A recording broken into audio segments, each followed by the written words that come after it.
Ryan Star with Cascade Sports. Today I have a lovely guest, Mr. Harris Park. How are you doing, man? Tell me a little bit about yourself and about developing, Man, your park. I appreciate that. I appreciate you having me on, and it's a pleasure to be here with you because I can remember back when you was playing in my little league, and I was sitting there over the bench talking about that little kid is going to be a great basketball player. So it's a pleasure just to be here talking to you today on your show. Yeah, man. I It's pretty appreciate dope. that. It's pretty dope. It's Yeah. crazy because I remember like every summer or every other summer or so you hosting those tournaments in the neighborhood and I just always remember you being outside with the community. Like I can remember that court and that golf course being like the staples of that hood, of that neighborhood where me and all my cousins and just everybody around the neighborhood knew where to meet up at. How does that make you feel knowing that you are able to keep basically the community together? Man, it makes me feel great. But on one note, what you got to understand is that what I was doing when I was out there, I was listening. I was listening to what you all were saying. I was listening to what you all were doing, and I was listening to what all made you all happy, what made you sad. And so, whatever it is that I heard you all were crying out for or asking for, that is what I did. So, in a sense, you all built this thing because my direction came from you all. That's Mhm. why I was always out there sitting on that bench. That's why I was always out there listening. Yeah. Okay. So walk me through. I know. I watched one of your videos that you made, and it shows like back when he was just a forest still. Yeah. Walk me through like the mentality, the discipline, the work ethic, and the overall dedication it took to turn it from a forest to the beautiful developed park and You golf know, course that it is now. it was living life. I knew back then that something was wrong with the neighborhood as a kid. I knew something was wrong, but I honestly didn't know what was going on because I was too young. Yeah. I'll have to fast forward a little bit to what sparked it for me is basketball. Once I started playing basketball and understanding life and understanding things through the game of basketball, basketball had taught me so much.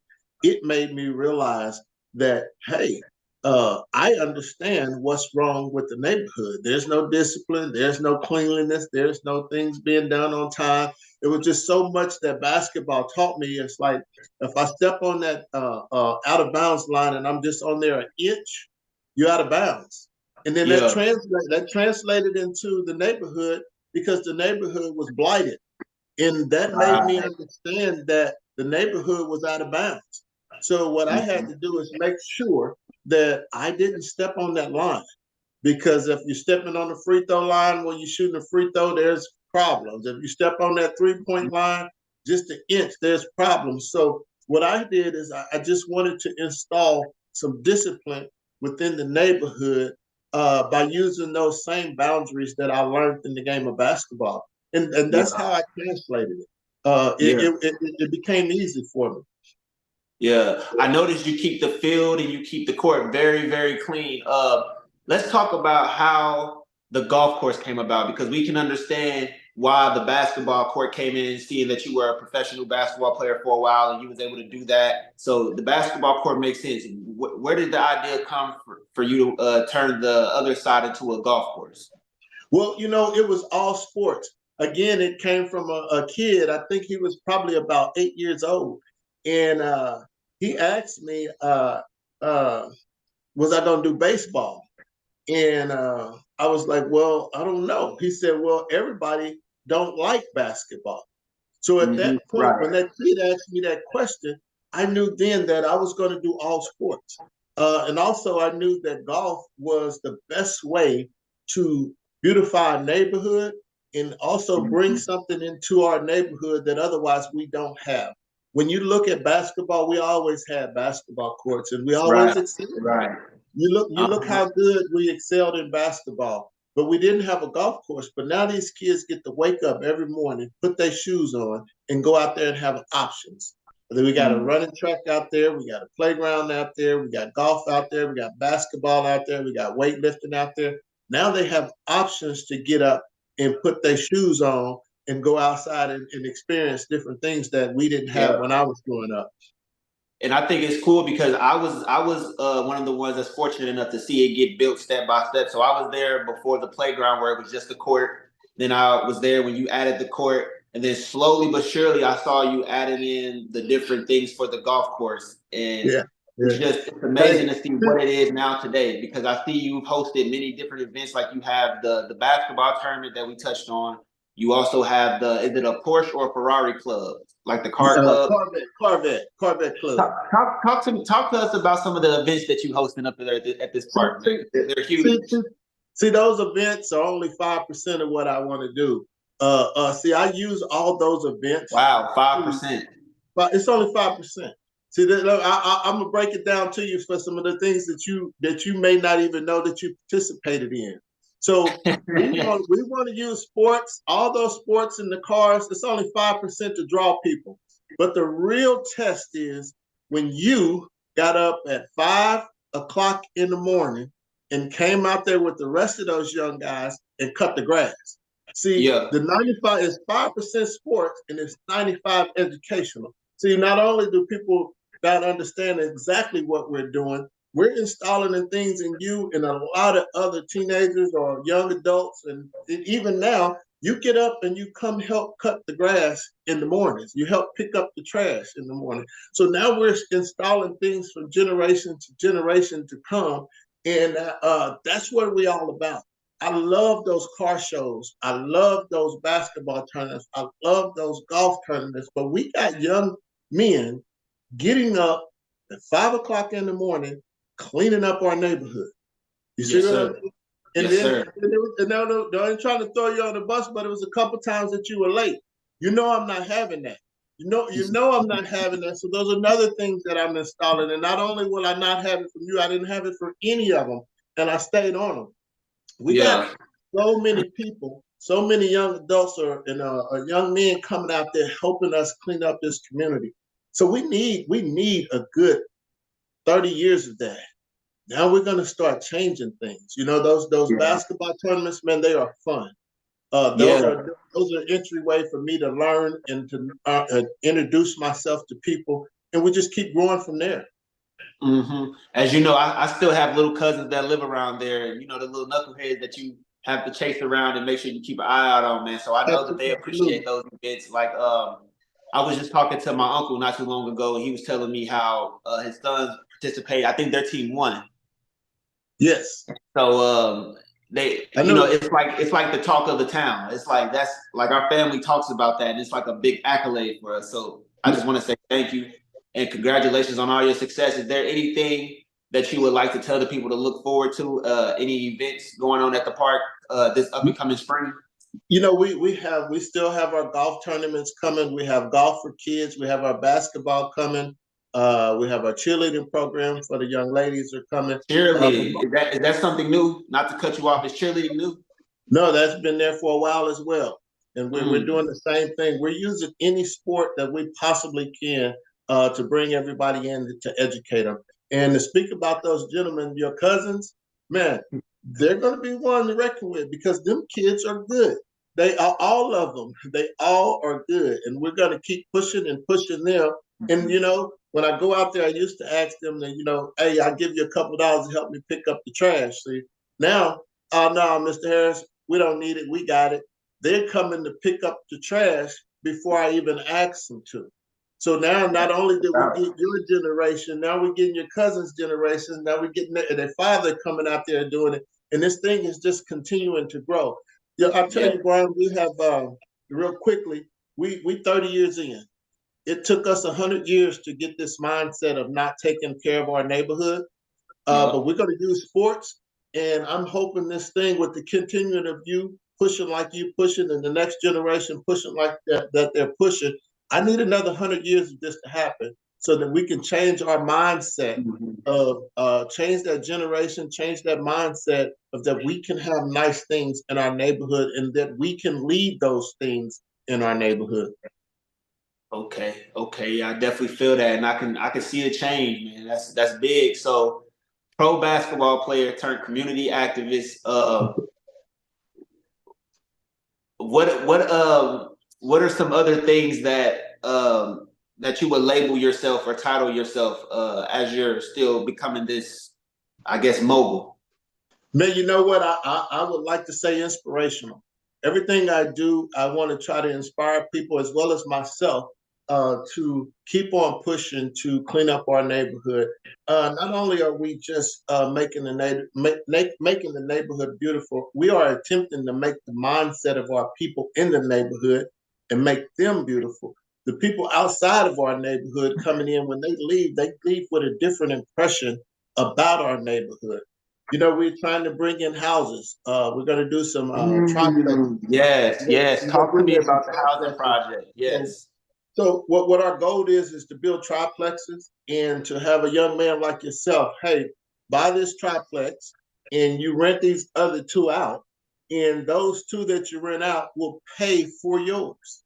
And see, not Mhm. only are we going to Now do that's that, my talk. You know, yeah, we're going to have to talk we, about, yeah, that's my talk. Okay. have entrepreneurs in our neighborhood, but we want it to be Black on. We're not against any other ethnic background, but we want to make sure we pave a way for African Americans in the neighborhood to stay in the neighborhood, to invest in our neighborhood. And once we invest in our neighborhood and bring more people in our neighborhood, then our schools get more tax dollars.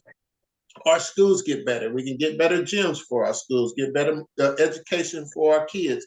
So it's a bigger picture than what everybody see. A lot of people just see the sport, but when you break this thing down and look at the prop, when I started buying this land, it was $25. This land is Wow. $40,000 now. Do Uh, you remember? Do you remember what year you bought the land in? you know, I was buying it throughout, so I would probably say I probably bought my first. Oh man, I don't remember. I would say probably 2000. I bought my first piece of land, but my father bought me a house when I was 18. So I haven't had any rent all my life. You know, my father taught me the Mm. value of a house. He bought all of us a house, me and my sisters and my brother. He bought all of us a house. So we never had rent. I understood the value of not paying rent, so I started paying myself rent.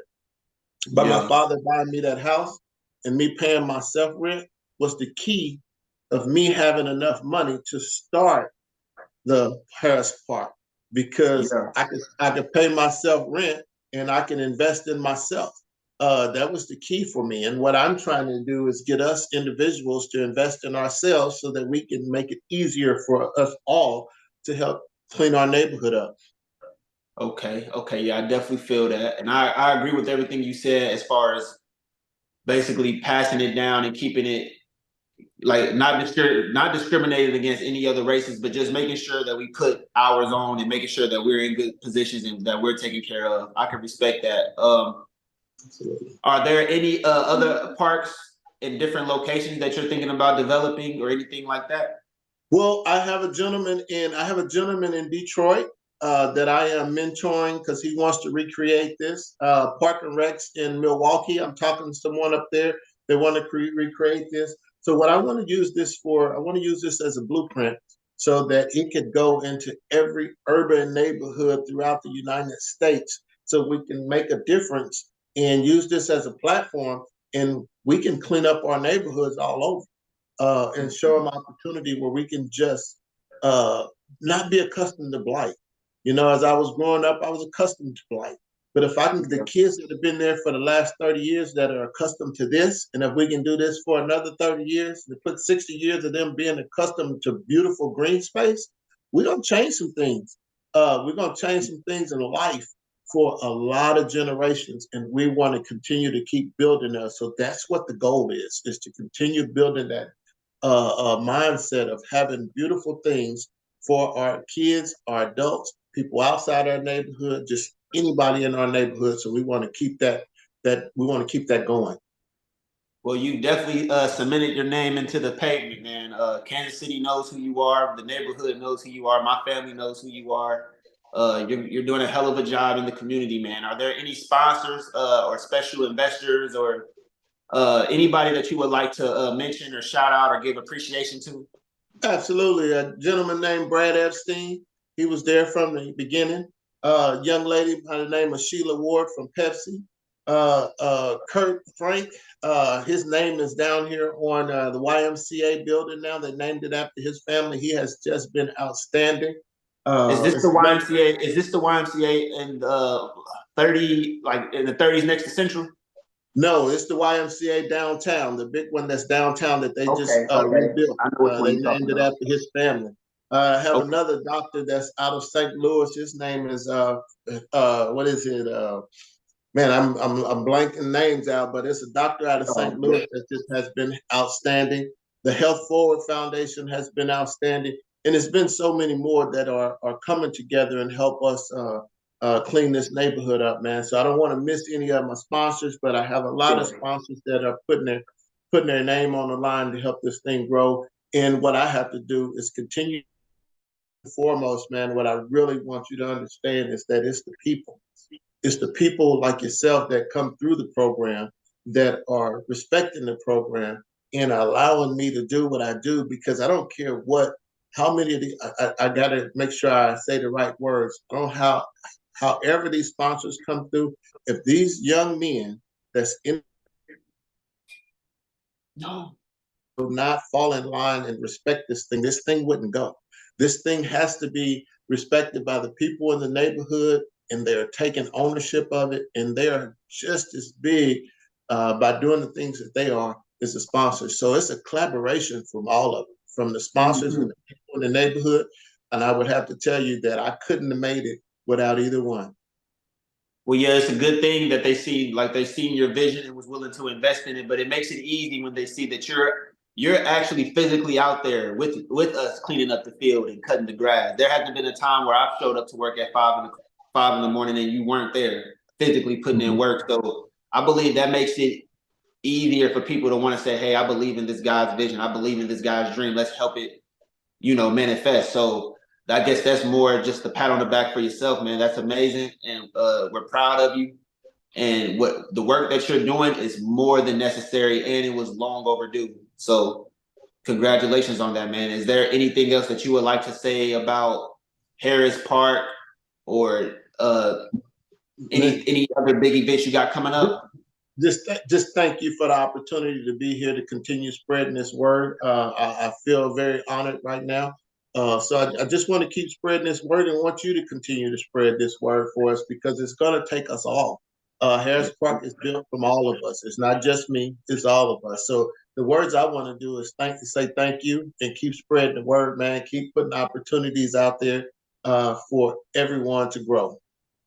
All right, man. Thanks for being on here, man. I appreciate having you, and I'm looking forward to spending time at the park this summer, man. That sounds good, man. Have a great night. You too. Program is brought to you by the Kansas City Business Association.